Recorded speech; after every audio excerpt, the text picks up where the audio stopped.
Alléluia. Gloire à Jésus. Oh, notre temps de jeûne et prière est très, très, très puissant. Ce moment est hautement spirituel. Nous cherchons la face de Dieu dans le jeûne et la prière. C'est puissant, c'est glorieux. Et aujourd'hui, samedi 17 mai 2025, nous sommes au 13e jour. Dieu nous a fortifiés. Ebenezer, jusqu'ici, l'Éternel nous a secourus. Il nous a manifesté sa fidélité. Recevez la grâce de Dieu. Recevez le Saint-Esprit. Recevez la puissance qui libère. Recevez l'exaucement à vos sujets de prière. Recevez le feu de son esprit dans vos vies, dans vos maisons, dans tout ce que vous faites, afin que tout lien soit consumé et que la vie de Dieu prenne le dessus. Victoire, victoire, victoire. Demain dimanche, nous achevons la deuxième semaine. La deuxième semaine de ce temps de jeûne et prière, le deuxième jeûne des capacités surnaturelles de l'année 2025. Le Seigneur est avec nous dans le train du jeûne. La puissance est là. On sent l'onction dans le jeûne. Hier nuit, chacun de nous devait faire sa mini-veillée d'1 heure. Si tu n'as pas pu la faire, parce qu'il faut se donner tous les moyens pour faire sa veillée. Ça fait partie du programme. Si tu n'as pas pu la faire, il faut la faire cette nuit, mes frères, mes sœurs. C'est chaque vendredi nuit. Donc, ne rate pas vendredi prochain. Mais si tu n'as pas pu faire hier, fais ta mini-veillée aujourd'hui nuit. Habitue-toi à rester dans la présence de Dieu pendant 1 heure. À prier, à combattre selon le sujet qui a été donné. Tu es rentré dans ce jeûne pour des sujets. Tu es rentré dans ce jeûne pour chercher Dieu. Alors combat, combat, combat. Alléluia. Et aujourd'hui, samedi, chacun de nous a ces 2 séances de prière à faire. La méditation de la parole, les proclamations, faites-les matin et soir. N'oubliez rien, méditez la parole. Faites tout ce qui est sur les fiches. La victoire est à nous, mes frères, mes sœurs. La croisade du samedi 17 mai, c'est aujourd'hui, parce qu'on est samedi 17 mai. Vous tous qui êtes ici en Europe, soyez à la croisade. Voilà, à 14h30 à Alfortville. L'adresse, vous la connaissez, 71 rue Étienne Dolé, 94 140 Alfortville. Croisade de la restauration de l'âme. On est en jeûne et prière. Même si tu ne jeûnes pas, viens. L'onction sera là, l'enseignement, les prières. Dieu est bon. Il se laisse trouver par celui qui le cherche. Sa présence délivre, sa présence guérit, sa présence bénit, sa présence ouvre les portes. Dieu est bon. Aujourd'hui, samedi 17 mai 2025, nous lisons Colossiens chapitre 3. N'oubliez pas de mettre en commentaire ce que vous avez compris. Mettez toujours les fiches de la semaine 2 et puis mettez le résumé de cet enseignement et aussi le résumé de votre lecture biblique. Le sujet de prière d'aujourd'hui dit « Au nom de Jésus, je prends conscience de mon armure spirituelle et je l'utilise. » Je prends conscience de mon armure spirituelle et je l'utilise. Donc aujourd'hui, on va parler de l'armure spirituelle. L'armure spirituelle. On est en train de parler des armes de combat pour manifester les capacités surnaturelles. C'est-à-dire les bénédictions que nous avons déjà de manière spirituelle, nous voulons les faire passer dans le monde physique. Donc, on est en train de voir les armes. Amen. On est sur l'arme numéro 7, le combat spirituel. Donc, il faut combattre. Chaque fois que tu pries, tu dois combattre. Donc, il y a les armes de combat. C'est-à-dire que ce qu'on utilise pour combattre, pour pouvoir installer ce qu'on a déjà dans le monde spirituel, dans la vie. Pour que les gens voient que, voilà, on appartient à Dieu. Ce sont des capacités surnaturelles. Mais pendant que tu es en train de combattre, là, tu as des armes, non? Mais il y a comment tu dois être revêtu. Voilà. Donc, c'est tout ça, là. L'ensemble de ton revêtement et de tes armes, c'est tout ça qu'on appelle l'armure. Donc, on voit les armes, hein? On va continuer de voir les armes. Mais je veux m'arrêter pour vous parler de l'armure. Je ne sais pas si vous comprenez la différence. Donc, ce n'est pas arme numéro quelque chose. Parce que normalement, c'est arme numéro 8. Mais l'arme numéro 8, ce n'est pas l'armure. Voilà. Tout ce qui sert à te protéger pour aller en guerre. Tout ce que tu prends, te protéger et te défendre. Tout ça ensemble. Et puis, tu pars en guerre. C'est ce qu'on appelle l'armure. C'est l'ensemble des armes. que tu mets sur toi pour aller combattre. Donc, il y a le revêtement et il y a ce que tu tiens. Donc, on va parler de l'armure spirituelle. Éphésiens chapitre 6, commençons à partir du verset 13.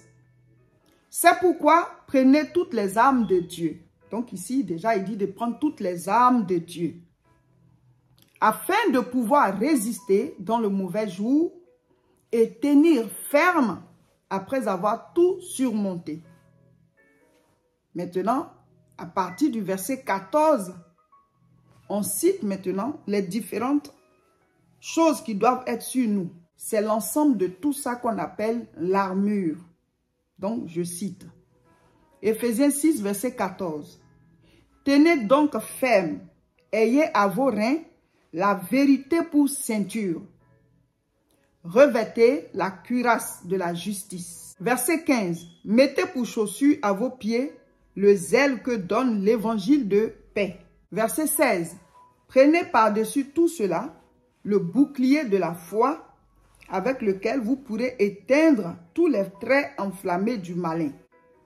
Éphésiens 6, 17. Prenez aussi le casque du salut et l'épée de l'esprit qui est la parole de Dieu. Maintenant, je vous explique. Alors, quand on dit armure, c'est l'ensemble des armes qu'on prend, qu'on met sur soi et qu'on porte pour aller combattre. Donc, l'armure du chrétien, selon le passage que je viens de lire, la Bible dit, pour que vous puissiez bien comprendre, je commence au niveau de la tête pour descendre. Sur la tête, nous devons mettre notre casque. Le casque, c'est le salut. Donc, le casque du salut. Sur la poitrine, nous devons mettre la cuirasse.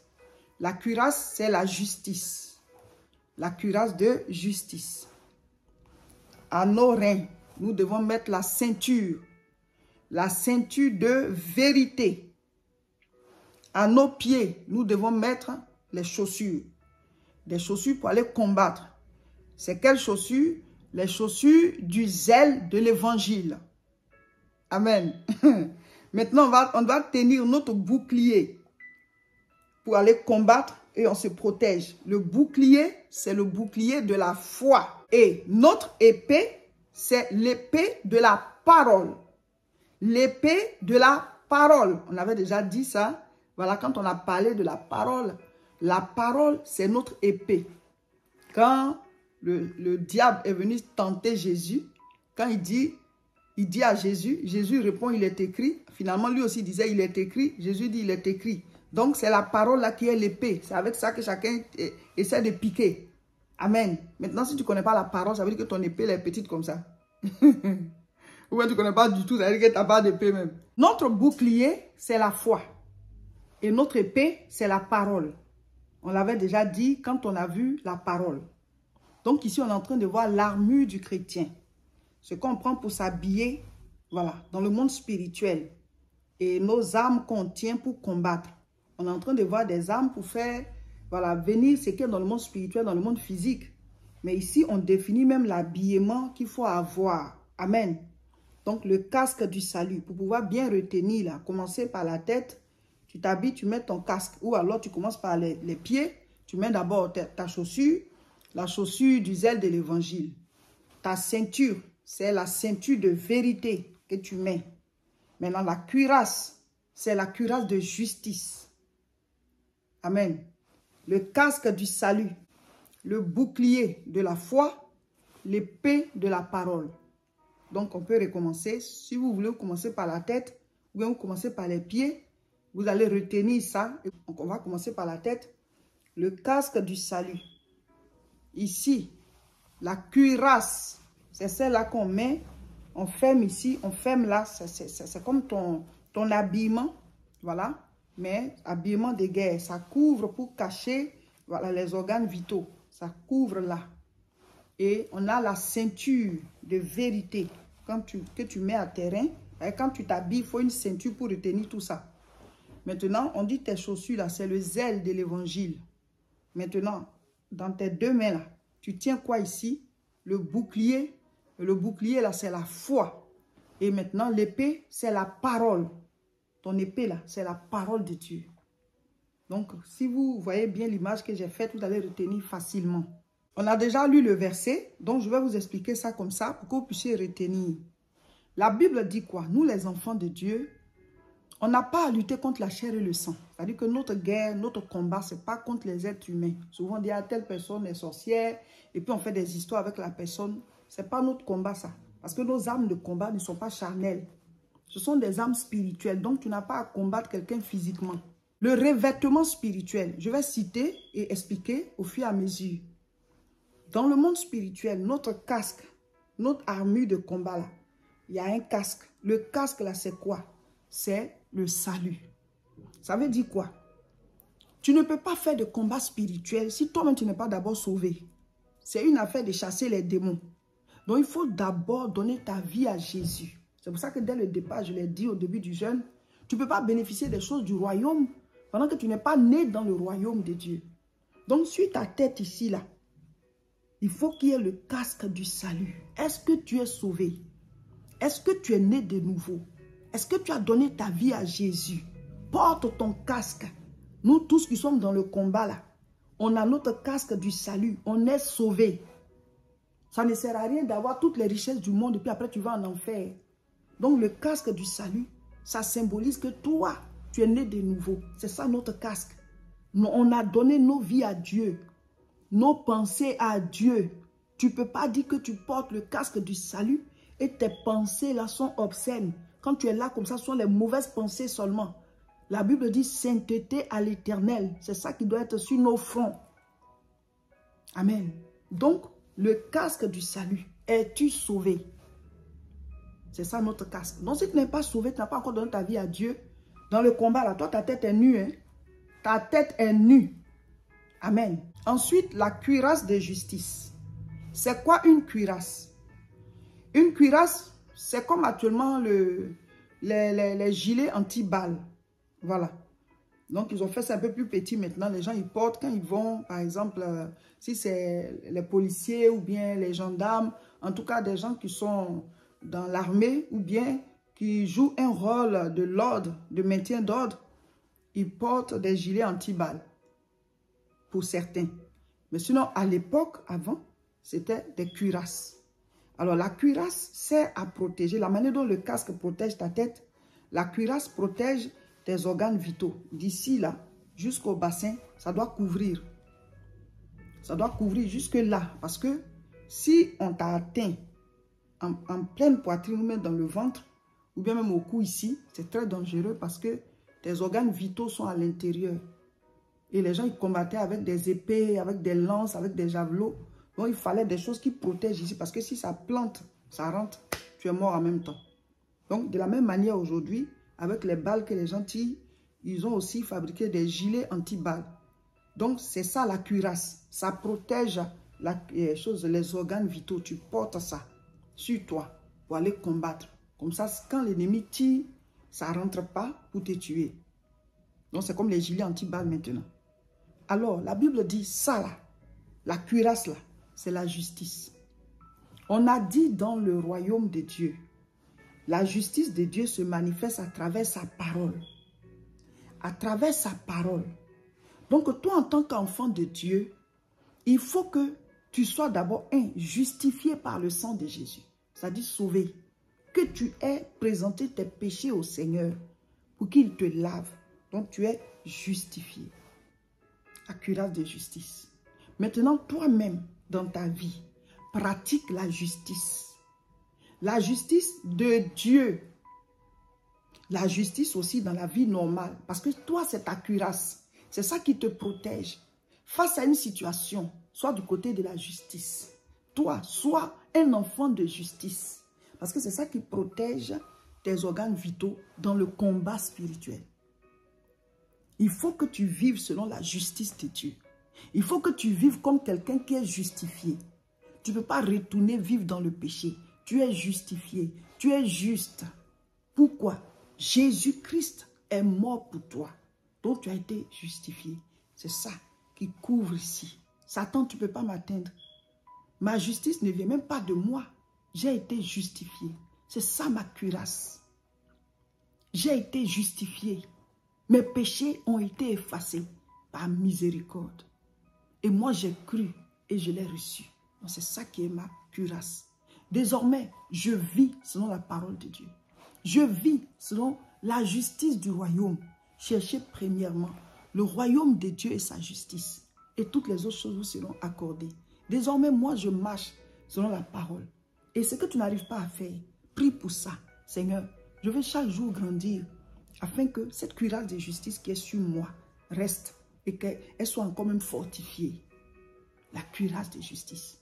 Si tu es chrétien et tu ne veux pas manifester la vie de Dieu, la parole, tu ne veux pas manifester la parole dans ton comportement de tous les jours, ou bien même dans ta maison, la parole de Dieu n'a pas de place. Mais où est passée ta cuirasse de justice? Tu sors de la parole de Dieu, mais tes organes vitaux là sont en danger. Ta cuirasse tombe. Ensuite, il y a la ceinture de vérité. Vérité selon la parole, vérité dans la vie de tous les jours. Tu es un chrétien, tu es une chrétienne. Tu ne peux pas vivre dans le mensonge. C'est que tu n'as pas de ceinture. Hein? Tu es chrétien, tu es chrétienne. Toi, tu vis dans le mensonge. Tu fais que mentir. Alors que ta ceinture, c'est la vérité. Il y a des gens, leur vie entière, là, c'est que des mensonges. Tu mens aux gens. J'ai ceci, j'ai cela, tu n'as pas ça. La mythomanie, tu vis dans un monde qui n'existe pas. Tu es obligé de mentir pour camoufler certaines choses. Tu ne veux pas te montrer sous ton vrai jour.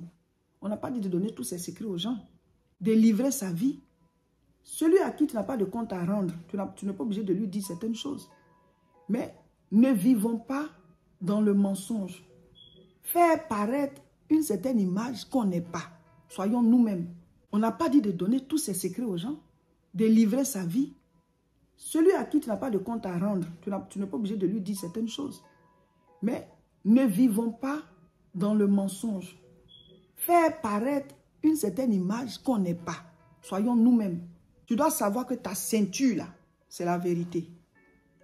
Il y a des gens qui ne veulent pas vivre dans la vérité de la parole. La parole de Dieu dit quoi? Ta ceinture, là, c'est la vérité. Si tu es chrétien et puis tu vis dans le péché de l'impudicité, ta ceinture est quittée. La ceinture, elle est très importante.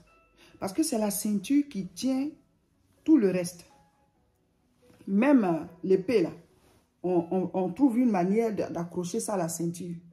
La cuirasse, elle vient comme ça, mais au niveau ici, là, elle est maintenue par la ceinture. Même le pantalon du bas, voilà, le revêtement du bas est maintenu par la ceinture. Souvent, le bouclier aussi. On trouve une manière pour accrocher ça, pour qu'on se libère un peu les mains. Donc, la ceinture, là, c'est le centre. Il y a des chrétiens qui ne sont pas dans la vérité. Tu es chrétien, mais tu vis dans le mensonge. Ça veut dire que ta ceinture, là, tu es en train de l'enlever. Donc, tout le reste risque de tomber. Tout le reste risque de tomber. Parce que la ceinture, c'est elle qui tient tout le reste.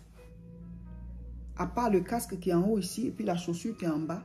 Mais tout ce qui est autour ici, là, c'est tenu par la ceinture. Donc, la ceinture est très importante. Et notre ceinture, c'est la vérité. Nous devons vivre dans la vérité. Jésus dit, je suis le chemin, la vérité et la vie. Tu ne peux pas vivre dans le mensonge. Faire du mensonge ta vie de tous les jours. Si tu arrives à te mentir et puis tu te répands, c'est dans ta croissance. Mais il y a des gens, eux, ils vivent même dans le mensonge. Tu n'es pas chrétien, hein? Parce que notre ceinture, c'est la vérité. Amen. Ensuite, il parle du zèle de l'évangile comme chaussure. C'est-à-dire que dans nos pieds, là, qu'est-ce qui est dans nos pieds? C'est le zèle de l'évangile. Ça veut dire quoi? Beaucoup de chrétiens ne sont pas zélés pour l'œuvre de Dieu. Beaucoup de chrétiens ne sont pas zélés pour l'œuvre de Dieu. C'est-à-dire qu'eux, ils viennent à Dieu pour que Dieu fasse du bien dans leur vie. Ça leur suffit. Et puis bon, le reste, ce n'est pas leur problème. Le salut des âmes, soutenir l'œuvre de Dieu, jouer des rôles. En tout cas, préparer sa place au ciel. Travailler au salut des autres, ce n'est pas leur problème. Travailler à faire l'œuvre pour que Christ vienne nous récompenser, ce n'est pas leur problème. Même prêcher Jésus dans leur propre maison, ce n'est pas leur problème. Parler de Dieu autour d'eux, ce n'est pas leur problème. Ils n'ont pas de zèle pour l'évangile. Même certains, ils peuvent être des milliers à faire le jeûne avec nous. Quand on met les vidéos, voilà, des enseignements. C'est des milliers de vues. Tout de suite, on arrive à 1000 vues, 2000 vues, ainsi de suite. Les gens sont édifiés. D'autres même, ils ne font pas le jeûne, mais ils suivent les enseignements. Mais quand on lance l'appel pour dire que l'église La Moisson, comme toutes les églises, ont besoin d'être soutenues, eux, ils ne donnent jamais. Quand le jeûne finit, ok. Le jour où on annonce encore, ils viennent. Ils n'ont pas de zèle pour l'évangile. Il y en a même qui peuvent chaque mois soutenir parce qu'on a des charges fixes chaque mois. Donc, c'est le zèle de l'évangile là qui est notre chaussure. Maintenant, il y a les deux choses qu'on tient à la main pour aller combattre. Ça, on l'a déjà expliqué dans les armes. Le bouclier de la foi. Donc, dans le monde spirituel, notre bouclier là, c'est la foi. Et l'épée de la parole. Donc, dans le monde spirituel, notre épée, c'est la parole. On a parlé déjà de la foi et de la parole. Donc, quand on dit le bouclier de la foi, ça veut dire quoi? À l'époque, les gens, ils allaient en guerre. Ils ont la cuirasse pour protéger leurs organes vitaux si jamais on lance les choses. Ils ont aussi le casque pour protéger leur tête. Maintenant, ils ont le bouclier. Même actuellement, il y a les boucliers. S'il y a des événements, et puis les policiers, ils viennent et puis ils veulent calmer, voilà, le désordre qu'il y a. Peut-être les gens, ils se frappent ou bien ils se tirent dessus, ils font des choses. Souvent, ils viennent comme ça ensemble et puis ils tiennent un truc et puis ils sont derrière comme ça. C'est ce qu'on appelle le bouclier. Vous pouvez là, c'est carré, c'est long comme ça. Et puis, eux tous, ils peuvent attraper 4. Et puis, ils sont derrière. Ils avancent, ils avancent, ils avancent. Et puis, quand même, quand les gens lancent les cailloux, là, ça tombe dessus, ça tombe. Et puis, ils sont en train de venir. C'est comme une maison. Ils tiennent ça comme ça, puis ils arrivent. Maintenant, il y en a d'autres derrière. Et puis, ils sont en train de venir comme ça. Jusqu'à quand ils arrivent. Maintenant, ceux qui sont derrière sortent pour attraper les gens là. Voilà. Donc, c'est ça là qu'on appelle le bouclier. Maintenant, chacun peut avoir son bouclier à lui. À l'époque, c'était rond. Donc, les gens, ils tenaient comme ça. Donc, quand ton ennemi il lance la flèche ou bien il lance le javelot, avant que ça ne touche même la cuirasse qui protège voilà, tes organes vitaux, ta poitrine et tout le reste, toi, tu as le bouclier. Donc, quand ça vient là, paf, c'est avec ça que tu bloques. Amen. Donc, la Bible dit, ce qui bloque là, c'est notre foi. Ça veut dire quoi? Ça veut dire quoi? Le fait de croire en la parole de Dieu, c'est ça qui va bloquer les attaques du diable. Souvent, certaines personnes sont là, elles ont des pensées. Je vais faire un accident, telle chose va m'arriver, peut-être je vais mourir vite. C'est une flèche qui vient. Toi, bloque ça. Ta foi là, c'est ça ton bouclier. Ça dit quoi? Tu dois te dire, Dieu m'a créé par amour. Dieu est bon. Ce n'est pas son plan de me voir mourir vite. Ce n'est pas son plan de me voir faire un accident. Ce n'est pas son plan de me voir hospitalisé. Il a dit que les projets qu'il a pour nous ne sont pas des projets de malheur, mais des projets de bonheur pour nous donner un avenir et de l'espérance. J'ai foi en cette parole. Donc, je ne vais pas faire d'accident. Je ne vais pas mourir prématurément. Je vais vivre longtemps et accomplir la volonté de Dieu. Paf! La flèche est tombée dessus. Paf, ça tombe. Tu as retourné ça. Ce n'est pas rentré. Bouclier de la foi. Est-ce que vous comprenez? Souvent, tu es là, tu penses que tu vas échouer. Ta vie sera un échec. Tu vois? Satan t'envoie sa flèche. Au nom de Jésus, je ne vais pas échouer. Dieu est bon. C'est pour ça que chaque fois qu'on prêche, on vous dit l'idée que vous devez avoir de Dieu. C'est ça, ça forge votre foi. Ça forge votre bouclier. De sorte que quand les flèches viennent, vous êtes ferme. Je ne vais pas échouer. Pourquoi? Pas à cause de moi, mais à cause de Dieu qui est avec moi. Je ne vais pas échouer ma vie. Je peux vivre des situations d'épreuve. Mais après, je vais aller au-delà et je vais réussir. Parce qu'il a dit dans sa parole qu'il a des bons projets pour moi. J'ai foi en ça. Donc moi, je ne vais pas avoir l'échec chaque fois sur mon chemin. Je vais finir par réussir. Je peux vivre 1 ou 2 échecs pour me former. Mais ma vie là, c'est une vie de gloire. Ta foi. Ça dit, tu crois tellement ça que les mauvaises pensées, les attaques, les paroles des gens, ça tombe ici, ça par terre. Le bouclier de la foi. Maintenant, quand on est dans le combat, on bloque et on pique. On bloque et on pique. Quand l'ennemi t'attaque, tu bloques, mais après tu envoies. Ton épée, c'est quoi? C'est la parole. Donc, c'est avec la parole là que tu te défends. Parce qu'il est écrit que Dieu a des bons projets pour moi. J'y crois. C'est ma foi. Et donc, je crois en quoi? En telle parole. Donc, c'est pour ça que vous devez connaître la parole. Quand, par exemple, on t'annonce de mauvaises nouvelles, dans ton cœur, tu as envie de te troubler. Mais tu bloques ça. Tu crois en ce que Dieu a dit. Il dit que votre cœur ne se trouble point. Croyez en Dieu et croyez en moi. Donc, quand tu dis la parole là, c'est une épée contre le trouble qui est en train de venir. Donc, tu as piqué aussi. La chose se calme. Quand il y a de mauvaises pensées qui viennent dans ta tête, sors un verset là-bas, même si tu n'as pas les références. Mais une parole même que tu as entendue, dis ça. C'est-à-dire tu es en train de piquer comme ça. C'est ça, l'épée de la parole. Voici un peu, mes frères, mes soeurs, l'armure spirituelle. Donc, chacun de nous doit savoir que on est né selon le plan de Dieu pour pouvoir accomplir la volonté de Dieu sur terre. Mais on est dans un monde de ténèbres à cause du fait qu'on a mangé le fruit de la connaissance du bien et du mal. Donc, le bien et le mal cohabitent. Mais nous qui sommes des enfants de Dieu, nous pouvons manifester les capacités surnaturelles. Avoir une vie qui montre que Dieu existe. Amen. Le jeûne est puissant. Hein? Priez, ne relâchez pas dans la prière. Proclamez les paroles. Méditez. Priez. Alléluia. Aujourd'hui, à la croisade. Que Dieu vous bénisse. Connectez-vous pour suivre. Et on continue demain pour pouvoir terminer la 2e semaine. Et lundi, on va entamer la 3e semaine. C'est jusqu'à la gare.